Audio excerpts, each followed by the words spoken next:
Estamos de volta para esse que é o segundo bloco da mesa de debate de hoje. Doutor, a gente começou a falar sobre o tratamento da doença.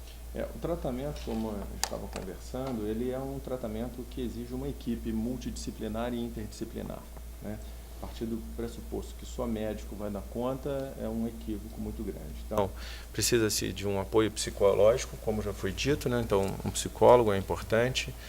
O fisioterapeuta é fundamental, porque ele vai ajustar uma doença que é fundamentalmente motora, né? Então, o acompanhamento do fisioterapeuta, corrigindo posturas, incentivando o paciente, colocando os desafios, ensinando ele a pensar determinados movimentos que não vão ser mais espontâneos, várias etapas importantes para o fisioterapeuta, preparar o paciente para questões respiratórias também, né, ter um desempenho aeróbico muito bom. O fonoaudiólogo vai trabalhar a comunicação, a deglutição do paciente, porque a doença, num dado momento, pode atrapalhar muito a verbalização, né, a articulação da palavra. Então, o fonoaudiólogo ajuda muito nesse sentido. E a questão da deglutição, que é um perigo, né, o engasgar nos pacientes parkinsonianos é perigoso. O apoio da família é fundamental, né? A família entender a doença é muito importante. E não deixar o desânimo acometer toda a família. Pelo contrário, a gente vê muito claramente, acompanhando esses pacientes ao longo dos anos, que aqueles que aceitam o diagnóstico, abraçam o tratamento frontalmente, se dão melhor do que aqueles que vão virando as costas e empurrando para debaixo do tapete aquele problema. Tem um livro muito interessante, uma psicóloga amiga no Rio de Janeiro que escreveu, chamou Uma Visita Inesperada, né? Quando o indivíduo recebe uma visita naquele domingo lá à tarde, a visita chega de mala e cuia, senta na sala e fala: vou morar aqui com você. Se você ficar tentando expulsá-la, vai ser pior, porque vai entrar em litígio e aquilo não vai dar certo nunca. Enquanto que se você receber aquela visita, fala, não é o ideal, mas tudo bem, vamos conviver bem com isso daqui, vamos nos adaptar, vai funcionar melhor. Existe um fator importante de sintoma associado, que é a depressão. Muito disso causa até mesmo de transtorno comórbido, né? Uma depressão associada, e até mesmo de erro diagnóstico, principalmente nessa fase inicial da doença, né? Às vezes eu recebo lá no consultório para estimulação psicomotora diagnósticos falsos de ciclotimia, de doença bipolar, mas como no fundo eram né, já a origem do mal de Parkinson, muito em decorrência dessa bradicinesia, né, essa lentidão de movimento, a fala mais baixa. As pessoas confundem com sintomas de depressão maior. Esse diagnóstico, ele é realmente um diagnóstico confuso nessa fase inicial? É difícil, às vezes, porque o paciente, muito frequentemente, desenvolve uma apatia, né? Ele vai se recolhendo, dado até as dificuldades dele motoras e, paralelamente, as alterações bioquímicas cerebrais que vão acontecendo. Então, esse paciente, ele muito frequentemente tem uma depressão verdadeira, permeada à doença de Parkinson, né? Foi bom você ter tocado nesse assunto, porque a doença ela não é só motora, existem sintomas não motores, a depressão é um dos sintomas não motores mais frequentes, acompanhado de constipação intestinal, alteração do olfato. Muito frequentemente a alteração do olfato, inclusive, pode anteceder a doença em até 2, 3 anos.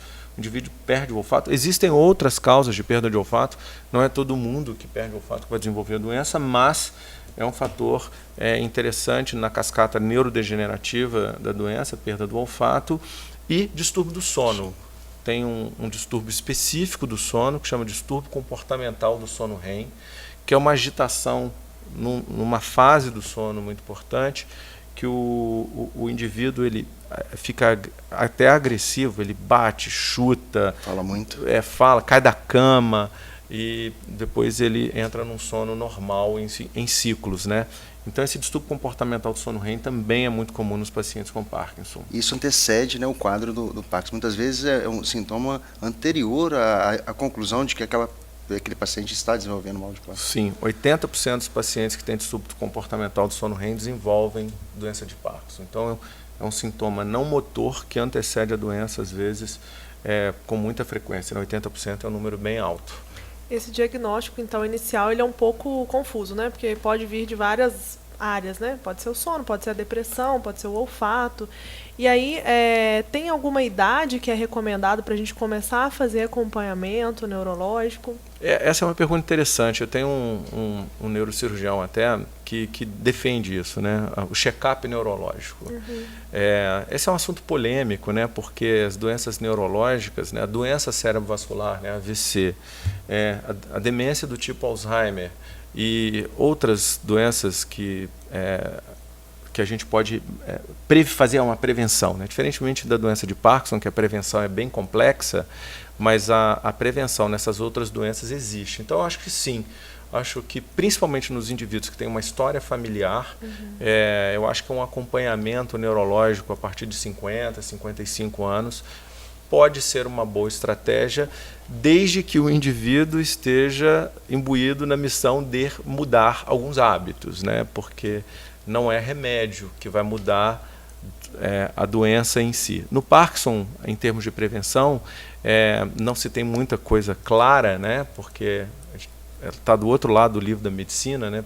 Ela ocorre, por exemplo, menos frequentemente em pessoas que fumam, mas não é recomendado, obviamente, fumar no sentido de fazer prevenção de Parkinson, né? Então, pessoas que têm ácido úrico elevado, pessoas que usam anti-inflamatório parecem desenvolver menos. Isso não é recomendado como prevenção.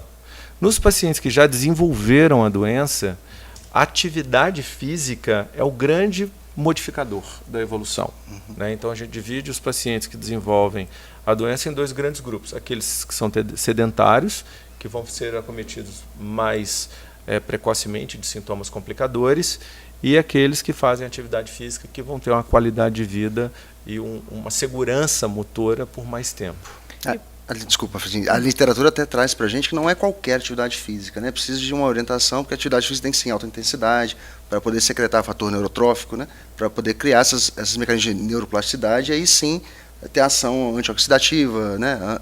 De controle do processo evolutivo. Então, existe algum programa local de prevenção ou para atuação no Parkinson? Existe alguma rede que faça isso? Tem dois grupos, né, que promovem o acompanhamento. Os colegas lá do Hospital Universitário, da FJF, e onde nós trabalhamos, que é o Hospital Maternidade Terezinha de Jesus, que nós temos um ambulatório de distúrbios do movimento, com a doutora Jéssica, que é uma grande amiga, e a gente faz esse acompanhamento pelo SUS, tanto na maternidade quanto lá no HUFJF com o Dr. Tiago, que é outro amigo nosso. Então, a questão da atividade física ela é interessante porque ela é de ganho. É isso que você falou. Não adianta ser burocrático e lá dar aquela volta no FJF, fiz a de hoje. Não. Tem que existir uma noção de ganho. Eu brinco com os pacientes, você tem que ir e sair cansado, esbaforido, suado, ter dor no corpo. Isso que é atividade física. Então, acho que eu estou fazendo certo. Bom saber. Então, doutor, então aquele exercício do atleta de final de semana precisa ir um pouco além disso. Bem além. Na verdade, no Parkinson a resposta é muito simples. Quanto mais, melhor. Né? Então, se ele conseguir fazer diariamente... Eu tenho um paciente interessante que ele acompanha já há uns 5 anos comigo. Na data de casamento da filha, ele queria um ajuste de remédio específico para aquela data, né? E ele marcou fisioterapia de manhã e logo antes de entrar na igreja, para ele ter mais desenvoltura, porque ele se sente diferente quando faz. E assim foi feito. Me deu uma notícia na segunda-feira, o casamento foi muito bonito, ele ficou feliz, entrou e ficou seguro o tempo todo, em pé, fez os movimentos com desenvoltura. Então, a atividade física, ela muda o dia do indivíduo. Ele se sente melhor naquele dia. O paciente com Parkinson, ele relata isso muito claramente. E aqueles que não fazem, é uma briga, porque ele entra no outro lado, gira para um outro lado, que é o ganho de peso, sonolência excessiva diurna, aí precisa de mais remédio, aí os remédios começam a dar efeitos colaterais, porque por mais que se trate com remédio, a doença ela é evolutiva, né? A dopamina que a gente dá para o paciente e ela vai ocupar os receptores lá no cérebro, ela não é a mesma coisa da dopamina que a gente sintetiza.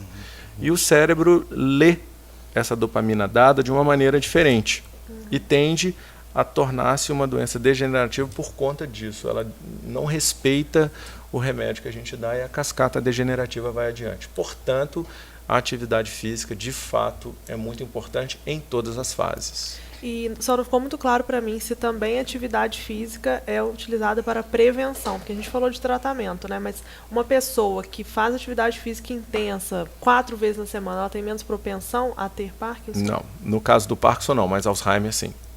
Beleza, a gente vai pausar mais uma vez o nosso programa. Daqui a pouco a gente volta com a mesa.